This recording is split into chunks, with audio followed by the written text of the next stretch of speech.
ఓం శ్రీమాత్రే నమః. మన దుర్గమ్మ తల్లి భక్తులందరికీ కూడా నమస్తే అండి. అమ్మవారి ఆశీస్సులతో మీరు ఎప్పుడు సంతోషంగా ఆనందంగా ఉండాలని మనస్ఫూర్తిగా అమ్మవారిని కోరుకుంటున్నాను. ఫ్రెండ్స్, అమ్మవారు అంటే ఇష్టమున్న ప్రతి ఒక్కరూ కూడా అమ్మవారి కోసం ఒక చిన్న లైక్ ఇవ్వండి. అలాగే మీరు ఇప్పటి వరకు ఎక్కడెక్కడో జ్యోతిష్యం చెప్పించుకుని ఎటువంటి ఫలితం లేక ఇబ్బంది పడి ఉంటే కనుక ఒక్కసారి ఈ గురువు గారిని కాంటాక్ట్ అవ్వండి. శ్రీ కనకదుర్గమ్మ తల్లి జ్యోతిష్యాలయం. అమ్మవారి ఆశీస్సులతోటి పూజారి గారు జ్యోతిష్యం చెప్తారండి. మీ సమస్య ఏదైనా కావచ్చు. భార్యాభర్తల మధ్య సమస్యలు, ప్రేమ సమస్యలు, సంతాన సమస్యలు, విద్య, ఉద్యోగం, వ్యాపారం, దూరమైన స్త్రీ లేదా పురుషులు రావడానికి ప్రత్యేకమైన పూజలు చేయబడును. ఇంకా ఎటువంటి సమస్యలు ఉన్నా సరే అమ్మవారి పూజారి గారు ఫోన్ ద్వారా జ్యోతిష్యం చెప్తారండి. ఫోన్ నెంబర్ వచ్చేసి 8897741766. మీరు ఒక్కసారి నమ్మకంతో గురువుగారికి కాల్ చేయండి. ఈ గురువుగారి దగ్గర చూపించుకున్న వారందరికీ కూడా వారి సమస్యలు అనేవి తీరి ఇప్పుడు చాలా సంతోషంగా ఉంటున్నారండి. ఇంకా వీడియోలోకి అయితే వెళ్ళిపోదామండి. థంబ్నెయిల్ చూశారు కదండి, 2 నెంబర్స్ ఉన్నాయి కదా. మీరైతే మీకు ఇష్టమైన వారిని తలుచుకుని ఒక నెంబర్ అయితే తాకండి. వారు మీ గురించి ఏమనుకుంటున్నారు, వారి మనసులో ఎటువంటి ఆలోచనలు ఉన్నాయి, వారి నుండి ఎటువంటి శుభవార్త వినబోతున్నారు అన్నీ కూడా తెలుసుకోండి. ఫ్రెండ్స్, ఇది కేవలం జనరల్ రీడింగ్ అండి, ఎవరి పర్సనల్ రీడింగ్ అయితే కాదు. కనెక్ట్ అయిన వారు తీసుకోండి, లేదంటే అమ్మవారి సందేశంలా భావించండి. మీరైతే థంబ్నెయిల్ చూశారు కదండి, 3 నెంబర్స్ ఉన్నాయి కదా. అమ్మవారిని తలుచుకుని మీకు ఇష్టమైన వారిని తలుచుకుని ఒక నెంబర్ అయితే మనసులో అనుకోండి. ముందుగా అయితే ఫస్ట్ నెంబర్ అండి. ఫస్ట్ నెంబర్ అనుకున్న వారి గురించి అయితే తెలుసుకుందాము. మీ ఇద్దరి మధ్య కూడా చాలా గొడవలు అయితే వచ్చాయండి. దానివల్ల ఇప్పుడు మీరైతే దూరంగా ఉన్నారు. ఆ వ్యక్తి అయితే ఏవో తప్పుడు మాటలైతే మాట్లాడారు. మీ గురించి తప్పుగా మాట్లాడారు, చాలా ఆవేశంతో మాట్లాడారు. దానివల్ల అయితే మీరు చాలా బాధపడ్డారు. మీ మనసు అనేది విరిగిపోయింది. ఇప్పుడైతే ఆ వ్యక్తికి జరిగినవన్నీ కూడా గుర్తొస్తూ ఉన్నాయి. ఇప్పుడైతే వారు తెలుసుకున్నారు, వారి తప్పు వారు తెలుసుకున్నారు. తను అలా మాట్లాడకుండా ఉండవలసింది అని ఆవేశంతో చాలా తప్పుగా మాట్లాడేశాను అని అయితే వారు అనుకుంటున్నారు.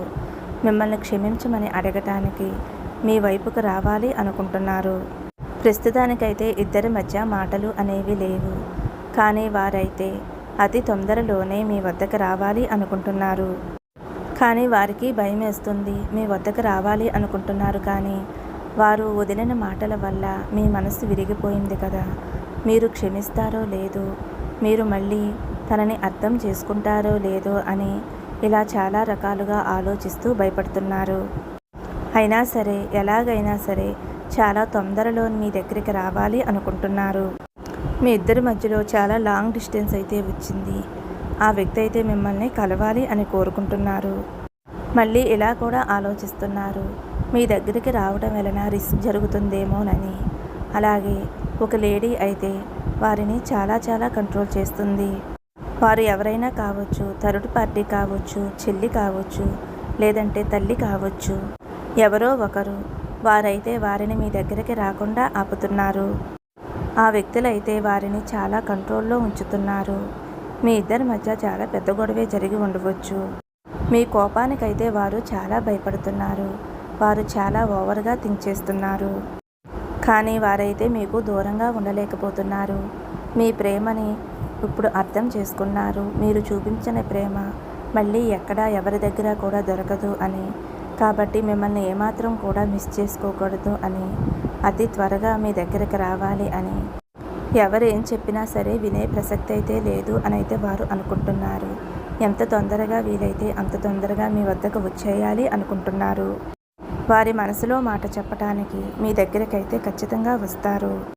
ఇప్పుడైతే వారు మిమ్మల్ని చాలా అంటే చాలా ఇష్టపడుతున్నారు. దూరం పెరిగే కొద్దీ ప్రేమ పెరుగుద్ది అంటారు కదా. మీరు దగ్గరగా ఉన్నప్పుడు మీ విలువ అనేది వారికి తెలియలేదు. మీరు ఎప్పుడైతే దూరమయ్యారో, మీతో ఎప్పుడైతే గొడవ పడ్డారో, ఇప్పుడైతే వారు అన్నీ తెలుసుకుంటున్నారు. మీ మంచితనం ఏమిటో, మీ ప్రేమ ఏమిటో అన్నీ కూడా వారికి అర్థమైనాయి. ఇలాంటి వ్యక్తి ఇంకెక్కడా కూడా నాకు దొరకదు. నా జీవితంలో ఇంత మంచి మనుషున్న వ్యక్తి నేను మళ్ళీ పొందలేను. ఎలాగైనా సరే మీ దగ్గరికి రావాలి, తన మనసులో ఉన్న ప్రేమ గురించి మీతో చెప్పుకోవాలి అని అయితే వారు ఎంతో ఆరాటపడుతున్నారండి. కాబట్టి నేను మీకు ఇచ్చే గైడెన్స్ ఏమిటి అంటే, మీరు కొంచెం కోపాన్ని తగ్గించుకోండి.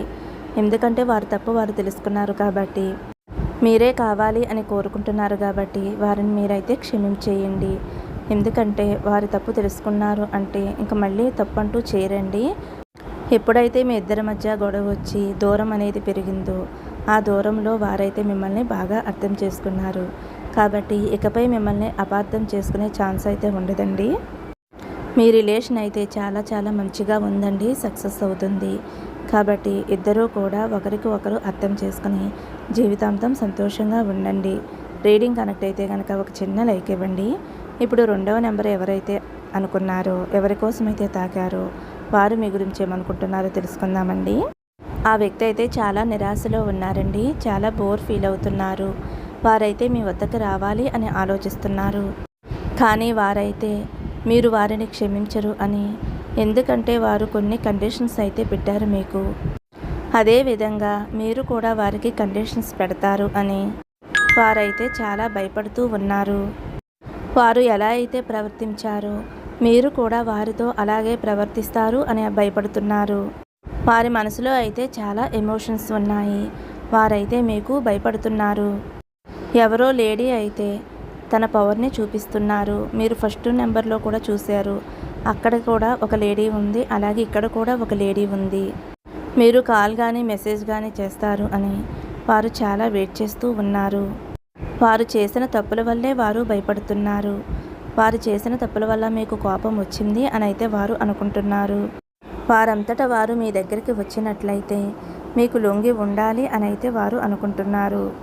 మీకు మీరుగా వారిని పిలిస్తే ప్రాబ్లమ్స్ అన్నీ కూడా సాల్వ్ అవుతాయి అని, మీకు వారు సారీ చెప్పక్కర్లేదు అని, ఒకవేళ వారికి వారే వచ్చినట్లయితే మీ నుండి ఏమైనా మాటలు పడవలసి వస్తుంది అని అయితే వారు అనుకుంటున్నారు.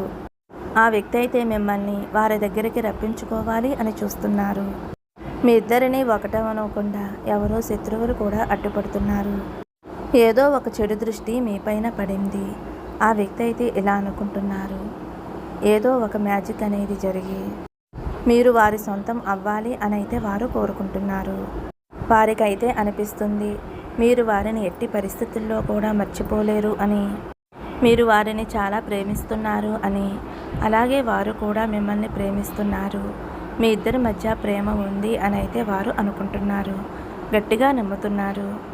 వారైతే అనుకుంటున్నారు మీకు చాలా ఎడిట్ అయిపోయాను అని, అయస్కాంతంలాగా ఆకర్షిస్తున్నారు మీరు అని అనుకుంటున్నారు.